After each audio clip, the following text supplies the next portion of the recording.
Bu, saya itu sebenarnya itu dari dulu setelah lulus SMA itu pengennya itu kerja bukan kuliah, tapi ya karena orang tua nyuruhnya kuliah ya sekarang saya kuliah di UNES jurusan PGSD gitu. Oh, jadi Mas Andi itu maunya tuh bekerja, tapi Mm-mm. disuruh orang tua kuliah. Iya, ya karena saya juga kayak kurang niat kuliahnya gitu, jadi ya saya kuliah itu sering bolos. Banyak catatan dari dosen saya itu kadang telat, kadang ya membolos kuliah, dan saya itu membolos buat itu ya ikut seminar seminar bisnis atau kayak mengikuti sebuah workshop ke apa ya, leadership atau entrepreneurship gitu ya buat saya kedepannya sih. Tapi ya itu orang tua saya ternyata tahu kalau saya sering bolos, dan saya juga dimarahin, katanya kamu tuh gak bersyukur, banyak dari teman-teman kamu itu pengen banget kuliah tapi malah kamu kok kayak gini.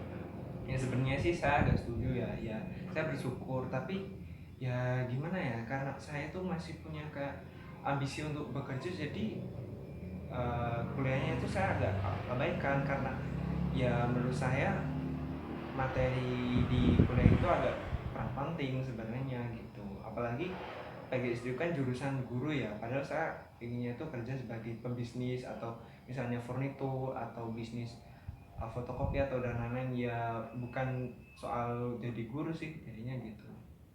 Sebelumnya tuh Mas Andi tuh kenapa sih sampai pengen banget bekerja, sampai pengen keluar dari kuliah?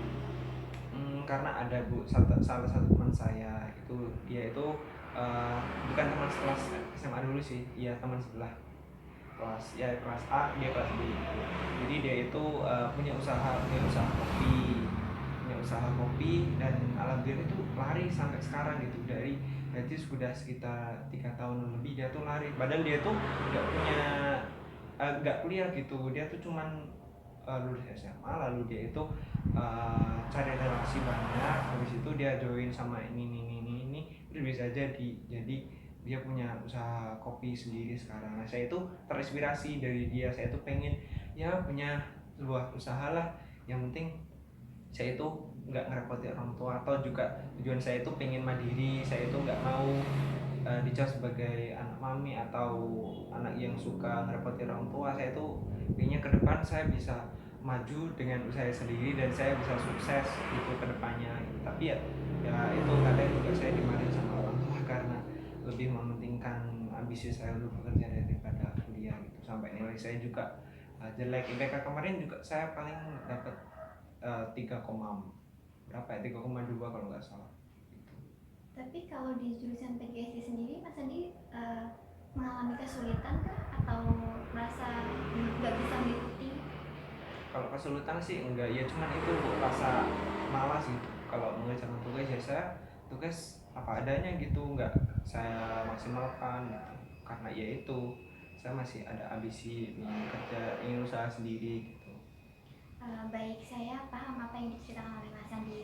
Mas Andi di sini tidak mengalami kesulitan dalam jurusan PGSD, namun Iya, Mas Andi masih ada rasa kecewa karena Mas Andi sebenarnya pengen bekerja tapi disuruh orang tua untuk kuliah. Terus seperti itu, Mas? iya, Jadi ya baik, Mas Andi, kan Mas Andi di sini kan pengen bekerja ya, iya. tapi disuruh orang tuanya kuliah juga. Nah, di Mm-mm. sini Mas Andi kan di UNES kan ya tadi. Iya di Di UNES. UNES kan sekarang ini bisa kok Mas tetap bisa kerja juga kuliah. Misal seperti ada libur panjang kan, di perkuliahan kan pasti ada libur panjang kan Mas, kalau Iya sih Bu. pergantian semesteran. Nah, di situ Mas Andi bisa memanfaatkan waktu untuk kerja part time, ataupun bisa bisa itulah sharing-sharing sama temennya tentang bisnis seperti itu. Ya sih Bu, saya juga pernah berpikiran seperti itu, tapi ya kadang cari kerja di part time itu agak susah, karena ya saya di sini mahasiswa, paling liburan cuma 1 sampai 2 bulan gitu. Itu pun kadang juga liburan ada dosen yang kayak masih ada ngasih tugas gitu buat liburan, itu masih ada. Jadi ya saya agak malas juga gitu jadi kuliah gitu. Pengennya keluar. Ya nggak apa-apa sih Mas, karena ini kan di kuliah kan Mas Andi bisa menambah relasi, bisa menambah pengalaman juga kan. Tadi kan Mas ini kan mengikuti webinar itu kan, itu juga bisa menambah pengalaman Mas buat Masnya sendiri seperti itu. Gitu.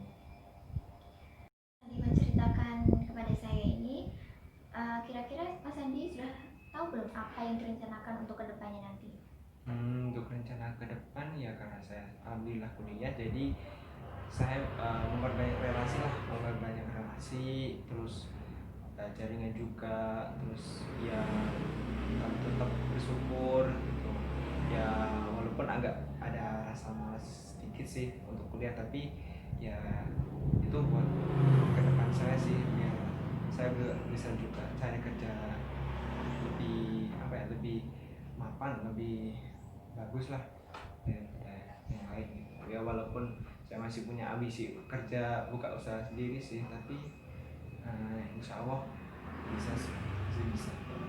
Iya bagus Mas, saya setuju sama Mas. Saya mendukung, karena kita juga mengikuti orang tua itu kan juga Iya. berbuat berbakti kan kepada orang tua. Nah seperti dalam agama Islam sendiri Mas, ada hadis yang berbunyi gitu, kalau orang tua itu merupakan pintu surga paling pertengahan. Jika engkau mampu maka tetapilah atau jagalah pintu tersebut, seperti itu Mas.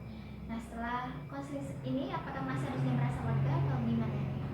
Alhamdulillah saya udah merasa agak lega sih, ya tetap saya masih punya pikiran ingin bekerja, tapi ya tetap saya juga harus tetap ya bisa kuliah sih.